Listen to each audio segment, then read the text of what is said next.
1,00,000 మంది శివభక్తులతో కలిసి మహారుద్రాక్ష పూజలో పాల్గొనండి. వెంటనే కాల్ చేసి మీ పేరును నమోదు చేసుకోండి. నమస్తే, వెల్కమ్ టు సుమన్ టీ. ప్రస్తుతం మనతో పాటు ఉన్నారు ఫ్యామిలీ కౌన్సిలర్ రజనీ రమ గారు. మేడంతో మాట్లాడదాం. నమస్తే మ్యామ్. నమస్తే నవీన.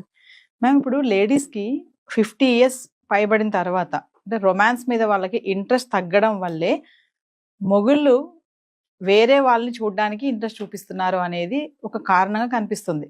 అంటే ఎందుకు హస్బెండ్స్ అసలు వేరే వాళ్ళ వైపు మరలుతున్నారు అంటే ఇదొక ప్రధాన కారణం అంటున్నారు. ఇంకా చాలానే ఉండొచ్చు. అంటే ఇది ఒక మెయిన్ రీజన్ అంటే ఏం చెప్తారు మీరు? అట్లా లేకపోయినా వెళ్తున్నారుగా, అట్లా లేకపోయినా వెళ్తున్నారు, వెళ్ళని వాళ్ళు ఉన్నారు. మరి మీరు చెప్పారు 50 క్రాస్ అయిన లేడీస్ కూడా వేరే విధంగా వెళ్తున్నారుగా. ఏది కూడా స్పెసిఫిక్ గా ఇదే అని ఏం చెప్పడానికి ఏం లేదు. ఎవరి అవకాశాన్ని బట్టి, ఎవరి అవసరాన్ని బట్టి, ఎవరి ప్రాబ్లం బట్టి వాళ్ళు జంప్, అంటే వాళ్ళకి కావాల్సిన విషయం వైపు. అయితే మీరు అడిగారు కదా ఈ క్వశ్చన్, వీళ్ళు ఎక్కువ ఎలా ఉంటాయంటే కొంచెం హెల్త్ ఇష్యూస్ ఉన్న వాళ్ళల్లో కానీ, ఎక్కువ పూజలని అదని ఇదని తిరిగే వాళ్ళల్లో కానీ ఇంట్రెస్ట్లు తక్కువ ఉంటాయి. ఇప్పుడు 50 ఇయర్స్కే అన్నీ తగ్గిపోవాలి, ఆగిపోవాలి అనేది ఎక్కడా లేదు. అది వాళ్ళ బాడీ కండిషన్ బట్టి, హార్మోనల్ అక్కడ వాళ్ళ బ్యాలెన్స్ని బట్టి ఉంటుంది. అయితే ఒక ముద్ర వేసి వదిలిపెడతారనమాట. అదేంటంటే ఒక వంక. ఇప్పుడు 50 ఇయర్స్ దాటిన ఒక స్త్రీకి, ఆ మగవాళ్ళకి కూడా పక్కన పెడదాం, వీళ్ళకి ఫ్యామిలీలు ఎన్ని బర్డెన్స్ ఉంటాయి. ఇద్దరికి కలిపి ఉన్న బర్డెన్సే ఇవి.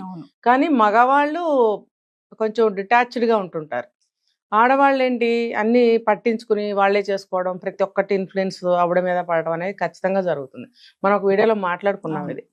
ఇప్పుడు అల్లుడే రావచ్చు, కొత్తగా కోడలే రావచ్చు, ఇంట్లో మనవాళ్ళు ఉండొచ్చు, చుట్టాలు వచ్చే వాళ్ళు ఉండొచ్చు. వీళ్ళు ఇవన్నీ చూసుకోవడంతో ఆవిడ ఇంట్లో పని కానీ, ఇంట్లో పని అమ్మాయి వస్తే పని మనిషి విషయం కానీ, ఇంకా ఏదైనా సరే A to Z అనేది ఆడవాళ్ళు చూసుకునే విషయాలు ఇవన్నీ కూడా. మరి భర్త ఏం చేస్తాడు, హాయిగా బట్టలు వేసుకుని ఒక కుర్చీలో కూర్చుంటాడు. వచ్చేవాళ్ళని వెళ్ళే వాళ్ళని పరామర్శిస్తూ నవ్వుతూ మంచి పేరు తెచ్చుకుంటూ పక్కన ఉంటాడు. ఏది జరిగినా వాళ్ళ అమ్మ, వాళ్ళ అత్తగారు, వాళ్ళ అమ్మ వాళ్ళ అత్తగారు అనే కదా అంటారు. వాళ్ళ మామగారు, వాళ్ళ నాన్నగారు అని ఎవరు అంటారు? విన్నారా ఎప్పుడన్నా? లేదు, నేనైతే వినలా. అయితే అంటే ప్రతి ఒక్క చిన్నది, పిల్లలు కూడా అమ్మ అమ్మ అంటారు. లేదా ఆ కోడలైతే అత్తయ్య, లేకపోతే ఏదైనా జరిగింది అనుకో, మా అత్తయ్య గారు ఇలా అన్నారు, ఇలా వచ్చేస్తాయి కదా. ఇప్పుడు పండగకి వెళ్ళాము అని అంటే మా మామగారింటికి వెళ్ళామని ఎవరు అనరు, మా అత్తగారింటికి వెళ్ళామంటారు. పుట్టింటికి వెళ్ళామంటే మా అమ్మగారింటికి వెళ్ళామంటారు. అలా ఎక్కడ చూసుకున్నా కూడా ఒక లేడీని పాయింట్ చేసి ఆవిడ మీద మనం చెప్పుకుంటాం అనమాట. అంటే ఆ బర్డెన్స్ అనేవి అన్ని ఉంటాయి స్త్రీ మీద. ఇన్నున్నప్పుడు ఒకవేళ మీరు అన్న విషయానికి పర్టికులర్ డే అతనికి అవసరం అనిపించింది, ఆవిడ రాలేదు, ఒక రోజు తీసుకుందాం. ఇంట్లో ఇలా సిచ్యువేషన్స్ ఉంటాయి. ఇంట్లో వాళ్ళుడో కూతురో కోడళ్ళో చుట్టాలో ఏదో అందరూ గ్యాదర్ అయిన రోజే ఉండొచ్చు. అప్పుడు ఆ రోజు ఆవిడ మైండ్ ఎలా ఉంటుంది, ఫుల్ టెన్షన్ తోటి వాళ్ళకి టైంకి అన్ని అమర్చడము, ఎవరికి ఏది కావాలో చూడడము కదా. ఇంట్లోనే కాదు, బయట నుంచి కూడా తెప్పించాల్సిన అవసరం ఉంటుంది. కూరగాయలు కానీ, కిరాణా సరుకులు కానీ, ఏదైనా సరే, ఎక్స్ట్రా పాలు, ఎక్స్ట్రా పెరుగు. చూడండి, ప్రతిదీ ఆలోచిస్తే ప్రతి ఒక్క వస్తువుని ఇంటికి తెప్పించాల్సిన బాధ్యత ఆవిడకుంటుంది. కంప్యూటర్ లాగా మైండ్లో గుర్తుపెట్టుకుని ఆ లిస్ట్ అంతా చెప్తే కానీ వీళ్ళు వెళ్ళి తీసుకురారు. ఒక్కొక్క ఇంట్లో స్వయంగా ఆవిడే వెళ్ళి తెచ్చుకునే పరిస్థితి ఉంటుంది. ఎందుకంటే ఏదైనా చెప్తే సరిగ్గా తీసుకురారు. ఒకటి చెప్తే ఒకటి తీసుకురావటం, 2 తెమ్మంటే 10 తేవటం, 10 తెమ్మంటే 1 తేవటం, ఇలాంటివి ఖచ్చితంగా జరుగుతాయి. అవసరం ఉన్న వస్తువు తీసుకురమ్మంటే అది మర్చిపోయి అవసరం లేనిది పట్టుకొస్తారు. ఏంటంటే నువ్వు అది అన్నావు కదా అంటే, నేను అది వద్దు అన్నాను, ఇది తీసుకురా అన్నాను అంటే, ఆ వద్దు అన్నది ఎంత బాగా గుర్తుంటుందో. కావాలన్నది తేరు. ఖచ్చితంగా ఇది ఎవరిళ్ళలో జరిగినా లేదో చూడండి, ఖచ్చితంగా జరుగుతాయి. మరి ఈ విసుగుదలని భరించడం ఇష్టం లేక స్వయంగా ఆవిడ కూడా వెళ్ళి తెచ్చుకోవడం అనేది జరుగుతుంది. అంటే ఫిజికల్గా, మెంటల్గా ఎన్ని స్ట్రెస్లు, టెన్షన్లు, బాధలు ఉంటాయి శరీరానికి. అలా వెళ్ళి అన్ని ఆవిడ ఇంటా బయట అన్ని చూసుకుంటున్నప్పుడు ఈయన గారికి ఈ కోరికలు పుట్టినాయి అనుకోండి, మరి ఆవిడ ఎలా వస్తుంది? అది ఆలోచించాలి కదా. ఇప్పుడు నేను హాయి కూర్చున్నాను, ఆవిడ ఎంత కష్టపడుతుంది, ఆవిడ ఎంత టైడీగా ఉంటుంది కదా బాడీ. అలాంటప్పుడు ఆవిడ ఎలా ఇంట్రెస్ట్ చూపించగలుగుతుంది అనేది ఆలోచించాలి. ఆలోచించకుండా ఎలా 2-3 సార్లు జరిగింది అనుకోండి, నేను వేరే చూసుకుంటున్నాను అనడమే కాకుండా వెళ్ళి చూసుకోవటం కూడా జరిగింది అనుకోండి, అది ఎంత మాత్రం బాధ్యత లేని వ్యక్తి అని నేను చెప్తాను. ఎంత మాత్రం ప్రేమాభిమానాలు లేని వ్యక్తి భార్య మీద అని చెప్తాను. మరి అవన్నీ ఉంటే అలా చేయడు కదా. ఉమ్. తన ఇద్దరిది కలిపి ఆ ఇల్లు, ఇద్దరిది కలిపి ఆ వ్యవహారాలు అయినప్పుడు ఆవిడ ఒక్కటే అంత స్ట్రెస్ టెన్షన్ తీసుకుంటున్నప్పుడు నువ్వు మాత్రం ఈ పాయింట్ మీద కూర్చుంటున్నావే. ఒకవేళ అది పాసిబుల్ అయితే నువ్వు ఇంకా ఫ్రీ అవుతావుగా మెంటల్గా. అంటే నీకున్న టెన్షన్స్ ఏమన్నా ఉన్నా స్ట్రెస్లోనే నువ్వు ఫ్రీ అవుతావు. ఆవిడ అవ్వలేకపోతుంది. Yes. ఆ అవకాశం లేదు ఆవిడకి. అప్పుడు నువ్వేం చేయాలి? అవకాశాన్ని కల్పించాలి. ఆ బాధని ఆ బాధ్యతని నువ్వు షేర్ చేసుకోవాలి. నువ్వు ఒక్కదానివే ప్రతిదానికి వెళ్ళొద్దు, ప్రతిదీ నువ్వు చేయొద్దు, నా మీద పెట్టు, ఇద్దరం కలిసి చేద్దాం అని ఒక బాధని బాధ్యతని అన్నిటిని పంచుకున్నట్టయితే ఆవిడ మనసు చాలా తేలిక పడుతుంది. అప్పుడు ఆయన కోరుకున్నట్టు ఆవిడ కూడా ఆయనతో పాటు నడవచ్చు. Yes. అలా లేనప్పుడు ఇదిగో ఇలాగే ఉంటుంది మీరు అడిగినట్టు. అంటే కొన్నాళ్ళ తర్వాత భర్తలకి భార్యలు నచ్చటం లేదనేది కూడా ఒక టాక్ ఉంది. అవును, అంటే మరి ఎలా అన్నట్టుగా- నచ్చుతారు? ఇప్పుడేమో సినిమాలు బాగుంటాయి, ఉమ్. ఇంట్లోకి వచ్చి చూస్తే భార్యలు పాత బట్టలు వేసుకుని పనులు చేస్తూ మిక్సీలు వేసుకుంటూ పని మనిషి రాకపోతే గిన్నెలు తోముకుంటూ ఇల్లు ఊడ్చుకుంటూ, ఇంట్లో మనవరాళ్ళు ఉంటే చెత్త చేస్తారు, ఇల్లంతా అదంతా ఊడ్చుకోవడము. మరి ఈ రోజుల్లో కోడళ్ళకి డైరెక్ట్ పనులు కూడా చెప్పలేని దుస్థితిలో ఉన్నారు. మరి ఆ కోడలకి పని చెప్పలేక, 4 రోజుల కోసం వచ్చిన కూతురికి పని చెప్పలేక ఆవిడే పని చేసుకుంటుంటే నువ్వు మాత్రం లుంగి కట్టుకుని అక్కడ కూర్చుంటావే.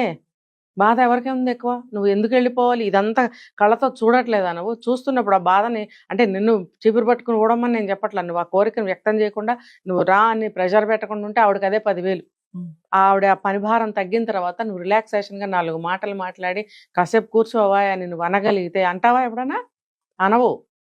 పిల్లలతో ఎప్పుడు చూసినా పిల్లలతో ఏమంటారు, ఒక వర్డ్ అంటారు, ఈదుతూ ఉంటుంది, ఎప్పుడు చూసినా జిడ్డు మొహం వేసుకుని. అంటే నీకు అన్ని బాధ్యతలు, అంతమంది మెంబర్స్ ఇంట్లో ఉన్నప్పుడు జిడ్డు మొహం వేసుకుని ఉండకుండా ఎలా తయారవుతారు? నువ్వేమో టీవీలు చూడటమో సినిమాలు చూడటమో లేకపోతే కావాల్సింది చూసుకుంటుంటావు నువ్వు. అవి చూసి రాజును చూసిన కళ్ళతో మొగుడిని చూస్తే మొట్టాలనిపిస్తుందంట. అలా నువ్వు అవన్నీ చూస్తే భార్య నీకు అలా కనిపిస్తుంది. గడిచిన జీవితం అంతా కూడా ఆవిడ ఎలా గడిపింది, ఎన్ని పని పాటలతోటి ఇంకా అలసిపోతుంది ఇంకా కూడా ఇప్పుడు కూడా. అలాంటప్పుడు నీ బాధ్యత ఏంటి, నీ రోల్ ఏంటి? అది మర్చిపోయి నువ్వు ఇది ఎలా అంటావు? ఇది నీకు అది ఒకవేళ పాసిబుల్ చేసుకోవాలనుకుంటే ఆవిడని సరిగ్గా నీ మార్గంలోకి తెచ్చుకో, ప్రేమించు, ఆవిడకి సేద తీర్చు, ఒక ప్రైవసీ కల్పించు. చూడండి, ముందుగానే వెళ్ళి హాయిగా నిద్రపోతారు వాళ్ళు. వీళ్ళు ఏ పనిలో చూసుకుని అర్ధరాత్రి 11-12 గంటలకి వేసుకొని కదా, ఆ టైంకి 12 గంటలకో 11 గంటలకో వస్తారనుకోండి, అతనికి ఒక నిద్ర అయిపోతుంది. నిద్ర అయిపోయినప్పుడు ఏమనిపిస్తుంది, ఇప్పుడు వచ్చింది కదా, ఇప్పుడు ఈ పని మొదలు పెడదాం అనుకుంటారు, సహజంగా అనుకుంటారు. కానీ ఈవిడ కండిషన్ ఏంటి, టైర్డ్ అయిపోయి అప్పటికి పొద్దున్న నుంచి కళ్ళు మూసుకుపోతూ ఉంటాయి. ఇంకా ఎప్పుడు పడదామా, ఇంకా పడటమే మంచం మీద, ఇంకా నిద్రలోకి వెళ్ళిపోతారు. వాళ్ళ మనసు శరీరం ఏ కండిషన్లో ఉంటుందనే ఆలోచన భర్త నా మనిషి అనే ఆలోచనతో ఆలోచించినట్టయితే ఇలా వేరే వాళ్ళతో వెళ్ళిపోదాము లేకపోతే భార్యతో దెబ్బలాడదామని అనుకోడు. ఎప్పుడు వీలు అవుతుందా అది వీలు చేసుకుందాము అని ఆలోచించాలి.